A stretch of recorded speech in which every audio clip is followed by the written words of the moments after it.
Hi everyone, and welcome to the final instalment of my project to build Hobby Boss's 1/35th scale Panzer 1 Ausf A in the Spanish Civil War colours.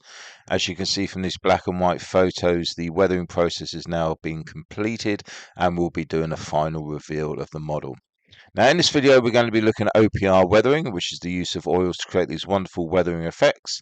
Now oil paint rendering system is championed by Mike Rinaldi. I've put all his details in the link below. Please go check out his channel, he does some fantastic work. So let's have a go with the oils first. As you can see, I've created the palette with all of the earthy colours, and then we have the dust colors, and then we have the darker shading colors, and we have a bit of green in there as well. Now the reason for putting on the cardboard is so that the linseed oil can soak out, which allows drying of the oils a lot better.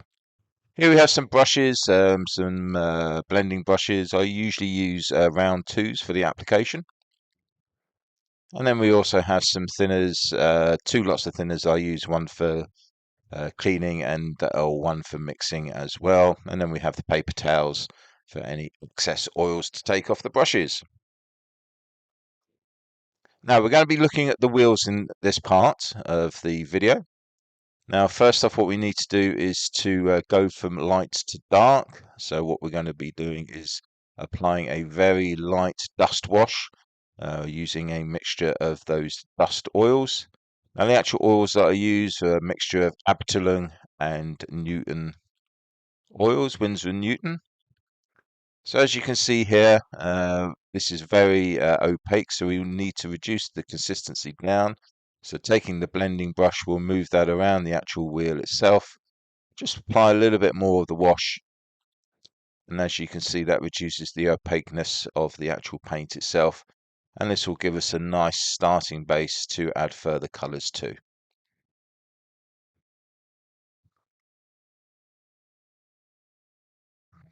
So with the blending brush, as you can see, I'm using a stippling motion. What I'll also be doing is using a radial motion as well to create some nice streaking effects on the wheel itself.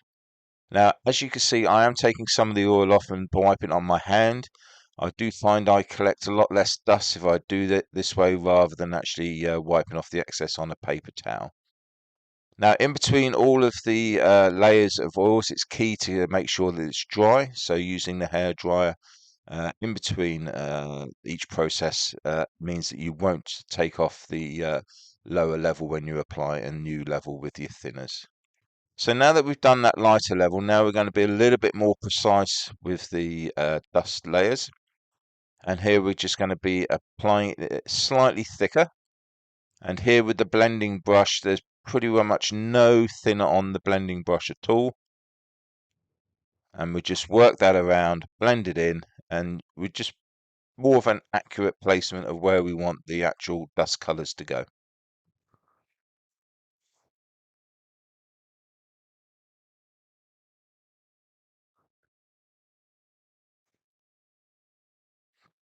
Now, a lot of the position of the colours and the dust and the weathering is all based on reference material. It's a vital part of any modeler to get as much reference material as you can through black and white as well as colour photos. And working from that, will give you an idea of where all the different shades and colours of your weathering can go on your model.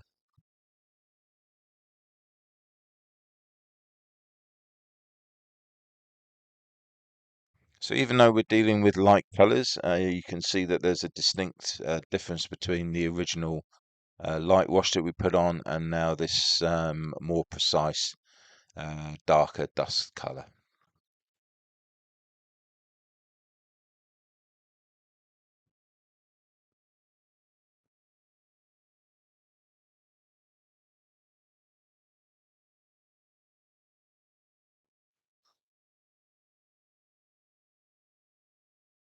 So again, once you're happy with that, out with the hair dryer and get that fully dried out.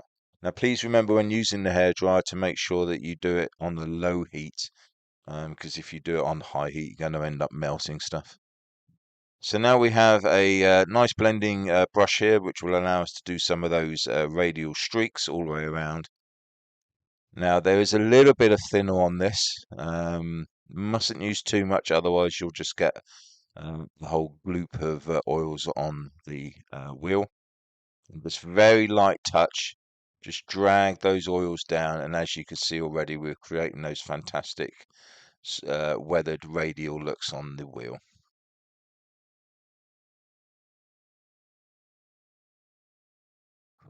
Again, out with the hairdryer, and then once done, we can add on some speckling.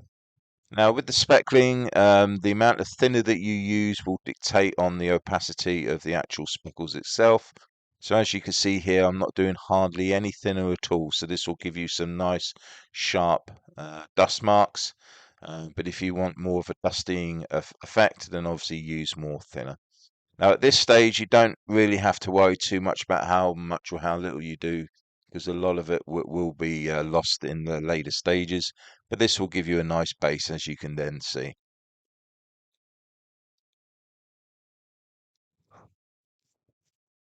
Now, if there are any dots that you're not happy with, or you feel they're too large or out of place, then just get yourself a blending brush, and you can either blend them in, streak them down, or remove them altogether, which is the beauty of using oil paints.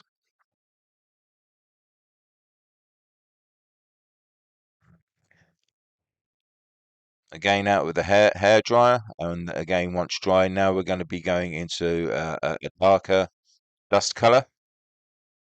And again, this is going to be precision again.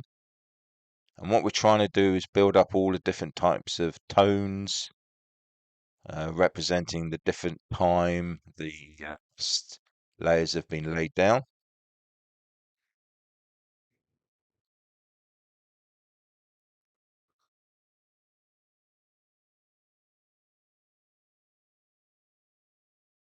And obviously for speed now, I'm using the application brush as well as the blending brush in the same hand.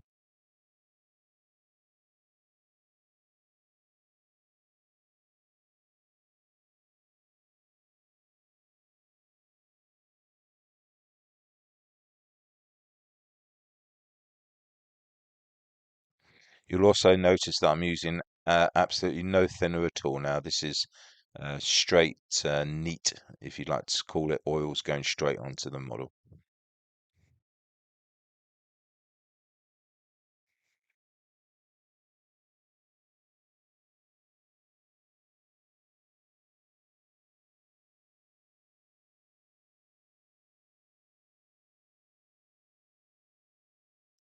Now we're going to go back and use a little bit thinner, but now we're going to be going for a lighter dust tone.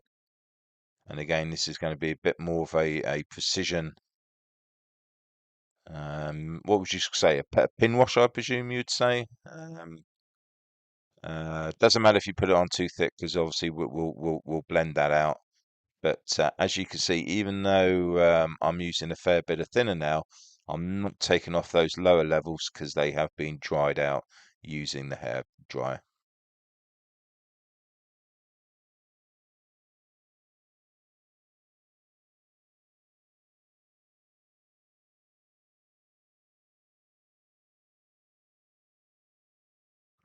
So this time we're going more for removing of excess. Just move that oil paint around, and at the same time blending in, and that creates that nice lighter pin wash look.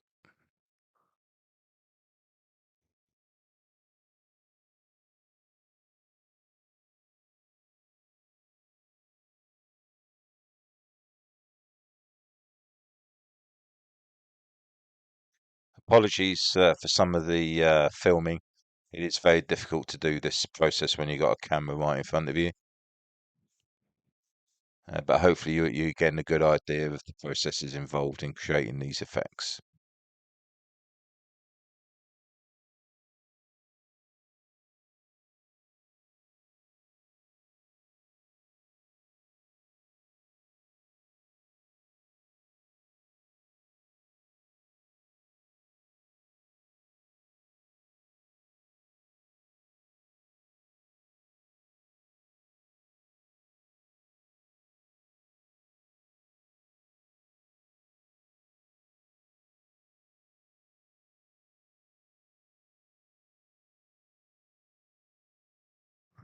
So again, once done, we'll add another layer of speckling.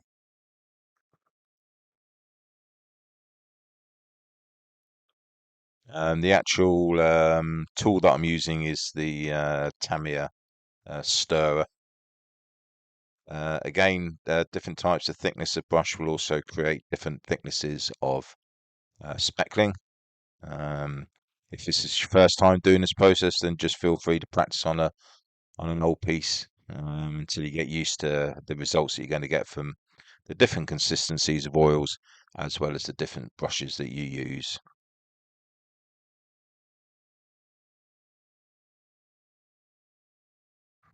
Again, there's one or two spots there not too happy with. It's not a problem. Just get the blending brush and either remove or blend in.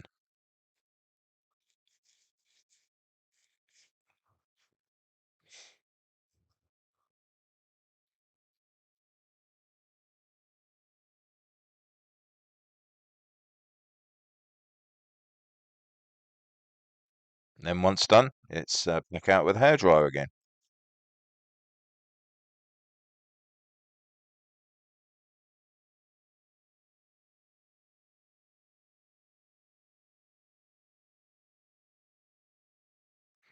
I'm going to create some more of those radial effects because we lost a little bit during those processes. Again, you must be very light when doing this because if not, you're in danger of just dragging all the paint off.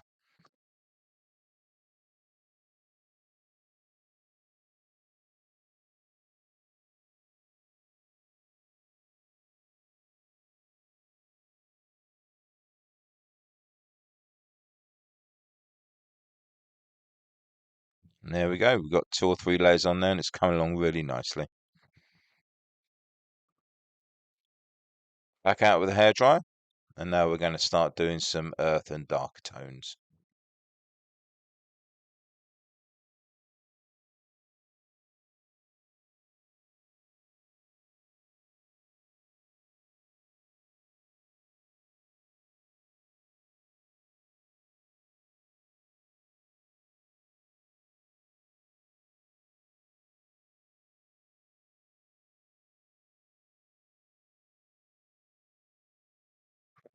Now, what you mustn't forget is the back of the each of the wheels that you do, because these can be seen by the viewer, especially if it's a competition piece. So here, obviously, no need to go into such great detail, but it's good just to put down a few dust levels, layers, and some speckling to add that effect on the back as well as the front.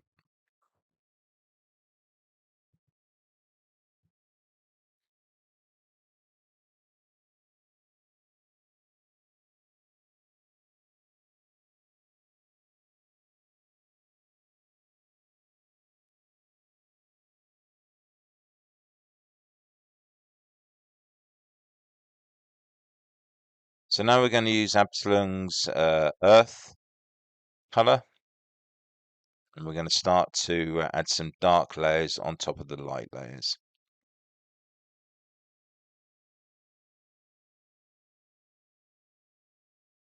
As you can see, again, this is a more of a precision application, and there's not a great deal of thinner involved at all.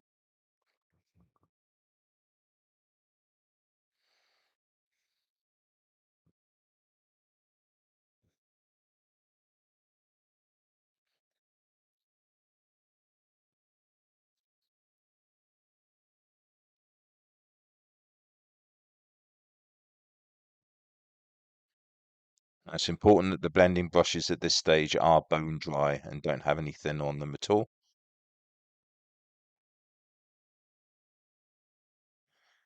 And as you can see, we're now starting to create some nice earth and shadow effects on the wheel.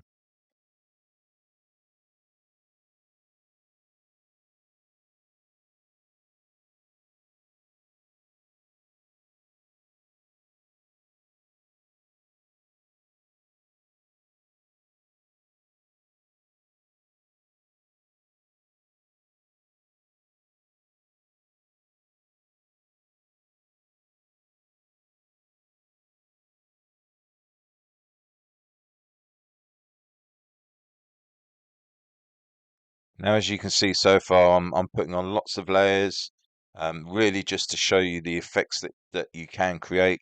It's entirely up to you how much or how little of the process that you decide to use. And also you're going to be influenced by the reference material that you're going to be using.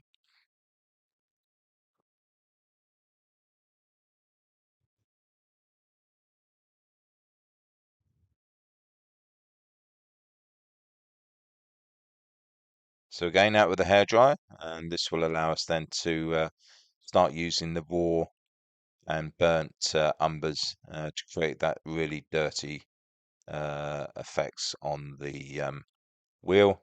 And as you can see, we're using a bit of thinner now to create that pin wash, which will then be blended out, similarly to the way that we did with the lighter tones earlier.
Now we've got some lovely contrast on the wheel between the dark and the lighter tones.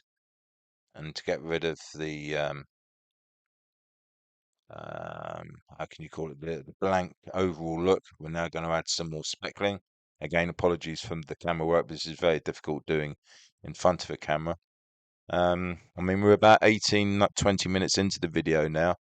We're coming to the end of the wheel.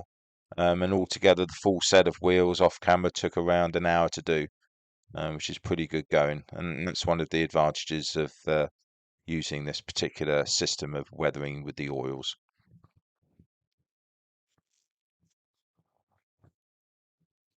And this is the final look. As you can see, I had a little bit of rust tone in there. I used some sepia as well, just to do a little bit of leakage, etc. But all in all, really pleased with how that turned out. Now we mustn't forget the other road wheels. Again, very similar process. I like to add a heavy dust layer onto the actual tyres themselves. And again, if my camera work was better, you'd see me doing this. But yeah, once applied, it's a matter of blending it out again, using the different types of blending brush. And as you can see, with the inner part of the wheel, working from light to dark again.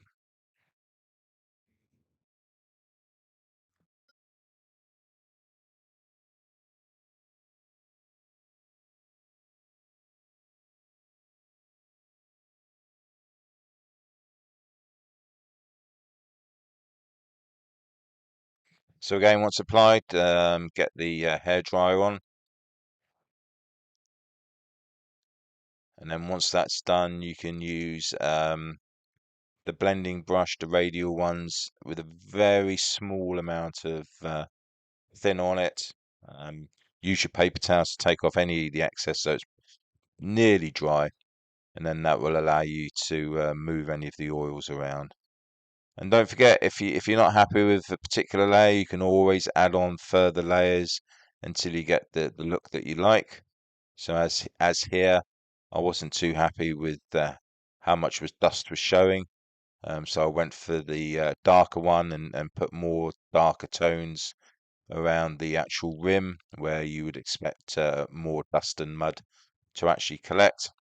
And as you can see, I'm not using any thinner this time. It's more of a dry application. And again, using the blending brushes, that will be uh, streaked out as well to give a nice used look.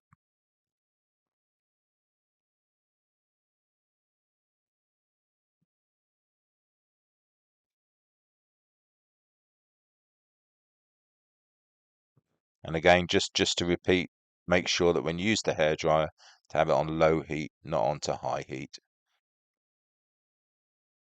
This is all done in real time, this particular part of the video. So as you can see, it doesn't take a great deal of time for the oils to dry under the hairdryer.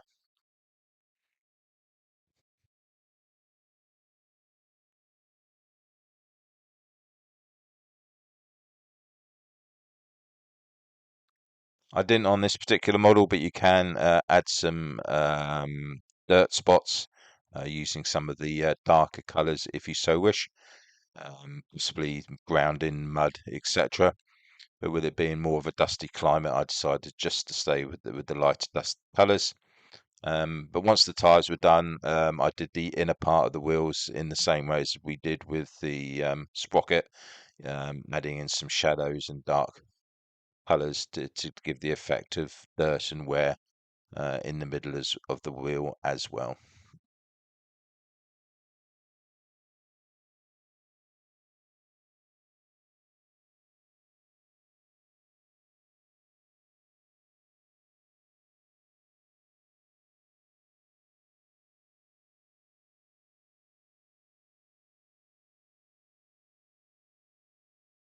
Again, not to forget the back, because the back of the wheels, as I said earlier, will be seen by the viewer.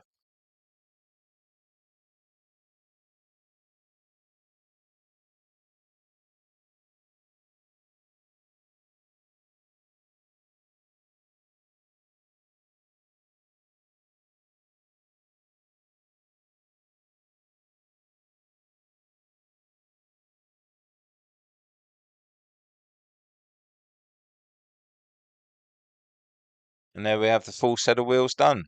This is obviously the front with some the wear and on back as well. So moving on there, once the wheels were done, we did some of the OPR onto the pigment work of the lower hull, did some streaking effects, etc. Really pleased with how that all came out. Then it's a matter of fitting on the tracks. The way I do my tracks is to make sure all the road wheels are glued in place before even attempting to put the tracks on. I leave it overnight with the weight to make sure that the wheels are all one level and straight with the tracks themselves. And as you can see, that's come out really well. And that enables me then to thread the tracks underneath the fenders, and then I glue in the sockets, sprockets, let them set, and then once done, I'll then wrap it all around, and then we can repin at the end. And just to let you know, it was 88 links, and that left quite a nice little sag. I think if I'd gone with 89, that would have been too much. Now, this part of the video, we're just going to re-emphasize everything that we've gone through with the wheels. Also show you another couple of little techniques as we do the turret. So first off, using the thinner, we've cleaned the area. We're now adding on that thin layer of dust color to again start from light and going to dark. And out with the hairdryer as well. Now the palette lasts about a month, 3 to 4 weeks, as long as you keep it in the fridge overnight. Your oils won't go off. Now, this particular time, what I'm doing is that I'm just re-emphasizing some of the colors. So we're going around on the whites, adding white oil to the edges, to the hinges, to the raised parts, just to create more tonal work. And as you can see, I'm using a little bit of thinner, and it's very much a precise application.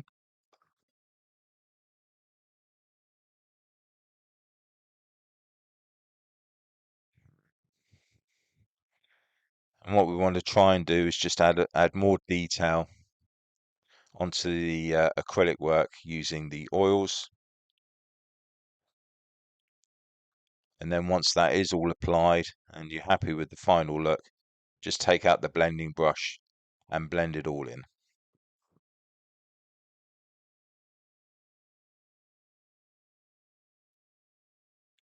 Now obviously, because it's a horizontal surface, we're actually going to be using a stippling effect when doing in blending. Now, because we used a little bit of thinner with the application, you want to make sure is that your blending brush is bone dry when doing this particular type of effect. Now, what we're going to do now is do the same process we did on the white, but we're going to do it on the camo colors as well. This way you can add in tonal work and shadows. So here I'm using on brown, but I also did it on the green and also on the beige camo as well. And don't forget, in between each layer, use the hairdryer to dry out before you add any further oils on top. Once that was done, another layer of speckling was added. I didn't do a great deal because obviously not so dusty up at the top as it is down on the lower hull. Once I added the speckles, I decided to drag most of them out to create sort of water effects with the moisture coming off at the top of the turret and down the sides. Once you're happy with that, it's a matter of, again, hair drying before we start adding on the darker colours. And here we're going to be using the burnt and raw umbers. A little bit of thinner, not a great deal. And again, make sure your blending brush is bone dry. And what we want to do is to sort of just build up the areas where we think the dirt's going to accumulate in the crevices and around the hatch area. And there we have that all done. Really pleased with how that turned out.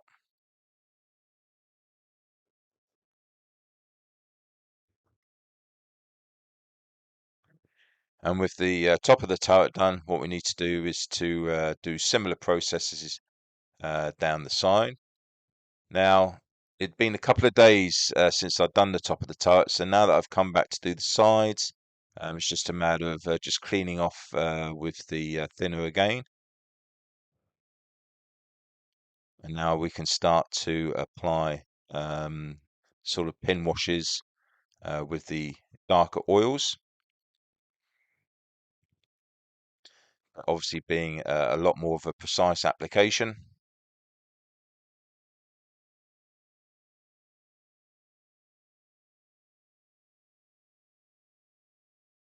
And I'm using some smaller, thinner brushes here just to help with the blending process.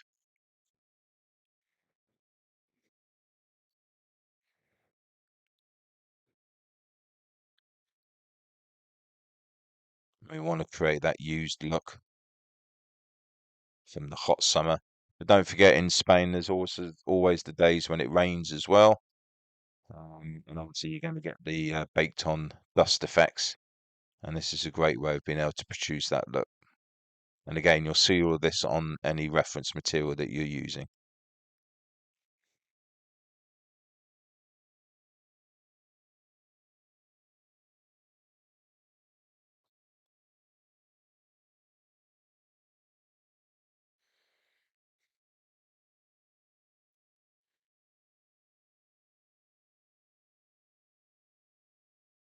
So what we want to do now is to add a precise application around the raised areas.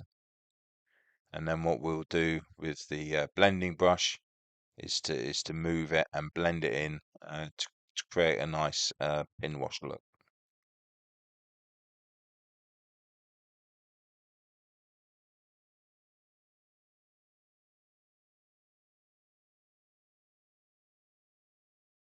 So not only with the stippling effect, we can also start to drag some of the oils down as well. I'm not a great fan of stark streaks, but I do think all vehicles do have some sort of streaks on them. It's a matter of blending them in and giving the impression, maybe a shadow effect of them actually being there, as well as maybe one or two more solid streaks, which we'll see coming up soon.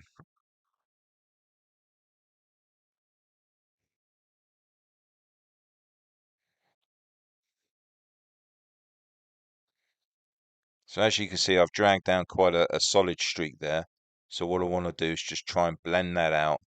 But because the oil has actually, been worked down the side of the model, you'll always have that color there. And then it's up to you to blend it out as much as you want to create, however, opaque streaks effects that you want on your particular model.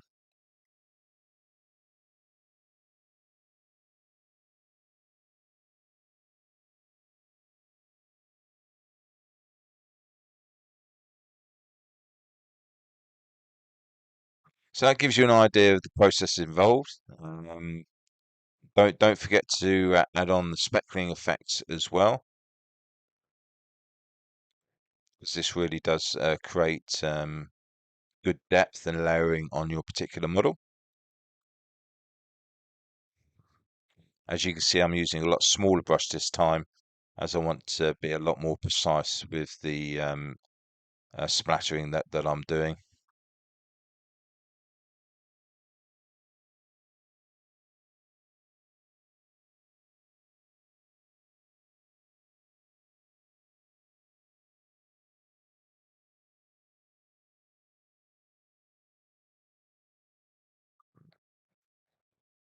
And again, while still wet, if there's any that you don't like, or there's any that you'd like to create streaks from, you can easily do this with your blending brush.